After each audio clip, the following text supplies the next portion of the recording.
قسم گناه داسې ده چې هغې ته ویل کېږي شرک. څه ته وایي؟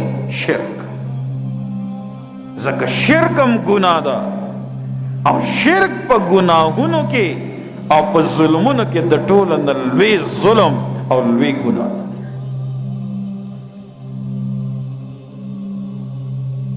او شرک امتا حقوق الله مات کړو، د حقوق الله کوتاهي دې وکړه، د الله حق دې مات کو، ناغه نور خو الله وی زبر ته معاف کما. او یان ساته شرک ناقابل معافی جرم ده، شرک نه معاف.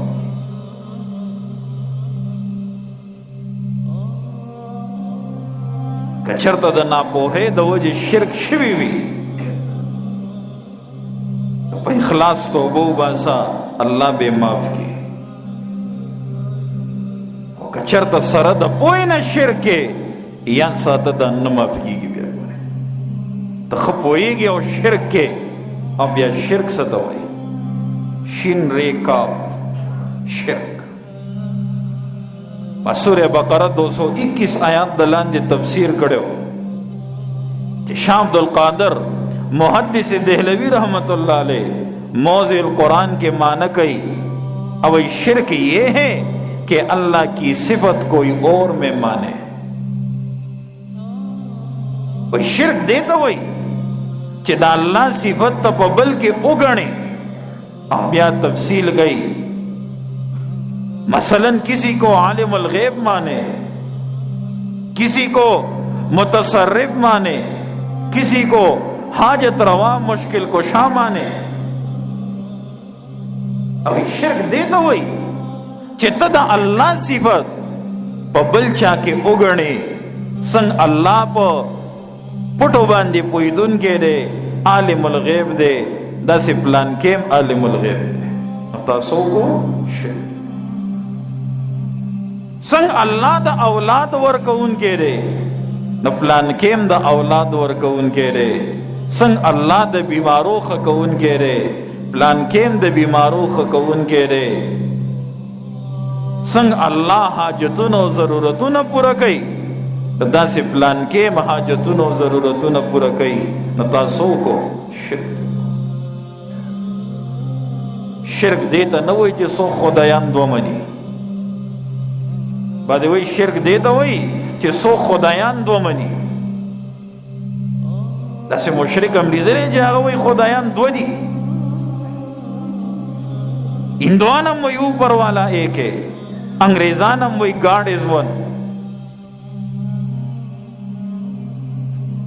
خو شرک خو همدغه دی که نه چې د الله یو صفت یو له ورکړی دی او د الله بل صفت بل له ورکړی دی، او چا پیغمبر له د الوهیت صفات ورکړي، او چا فرشتے له د الوهیت صفات ورکړي، او چا د ځان پرنګ انسان له د الوهیت صفات ورکړي، او چا قبر والا متصرف وګرځولو، او چا د بت نه متصرف جوړ کو، اختیارمند ته جوړ کو. شرک هم دک دی.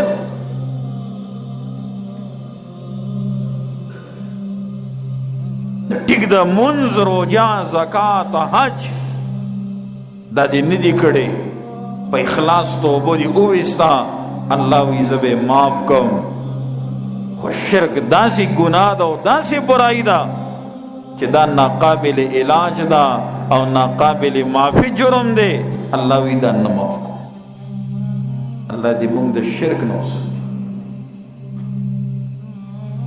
لکه وی ان الله لا یغفر ان یشرک به، یقینا اللہ نہ معاف کئی نہ بخی ان یشرک به چی حصہ دار جوڑ کړی شي دا اللہ سرا، ویغفر او بخی معاف کئی ما هغه گناهونه دون ذالکا چې سیوان د دې شرک نه دي، خو چاته لمن یشاء چاته چې خوښ شي.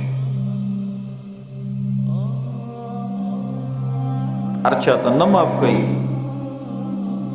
الله وی نور گناهونه معاف کوم خو لمن یشاء چاته مې چې خوښ شي، یعنی کوم اصول او شرایط د توبې چې دي کله چې هغه برابر وي او توبه د زړه نه وي او اخلاص پکې وي نو فیصلې د قبولیت به بیا کېږي.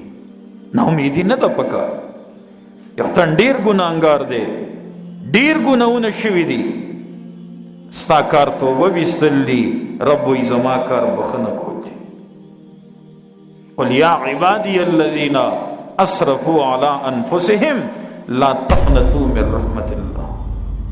الله وایي زه ګناهونه معاف کوم چاته مې چې خوښه شي، زما د مهربانتیا نه نه امیده کېږي. ولې نه امیده کېږي؟ سورې زمر کې به راشي. نه امیدي نه ده پکار.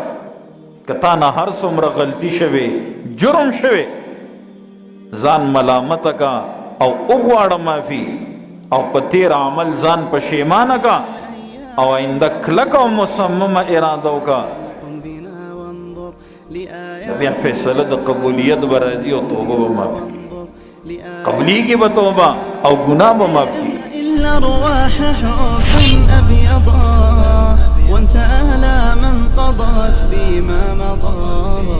هذه الأيام تحلو بالرضا. قم بنا وانظر لآيات الجمال. قم بنا وانظر لآيات الجمال.